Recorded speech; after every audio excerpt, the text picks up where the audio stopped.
Hello everyone, শীতের দিনে দেখো, শীতের দিনে একটু নানা রকমের বিভিন্ন খাবার খেতে খুবই ভালো লাগে। তাই আজকে আমি কি বানাচ্ছি বলো তো?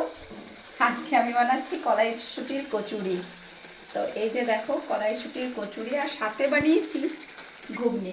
দাঁড়াও তোমাদেরকে দেখাই, আমি এটা আগে একটু উঠিয়ে নিই, তাহলে আমার পুড়ে যাবে। তবে এই কড়াইশুঁটির কচুরিটা আমার কাছে একদম প্রথম এক্সপিরিয়েন্স, প্রথমবার করছি। এর আগে আমি করিনি কখনো, খেয়েছি কিন্তু করিনি। তো যাই হোক, এই যে দেখো আমার ঘুগনি, আমার ঘুগনিটার রেসিপিটা আমি কিন্তু তেল ছাড়া ঘুগনি বানিয়েছি।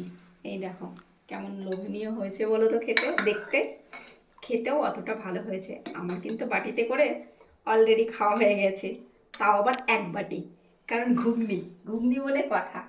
তো যাই হোক, এটুকুই ছিল আজকের ভিডিও। তো ভিডিওটা কেমন লাগলো অবশ্যই সবাই কমেন্ট করে জানিও। বাকি কটা আমি একটু ভেজে নিই ঝটপট, অনেকটাই দেরি হয়ে গেছে।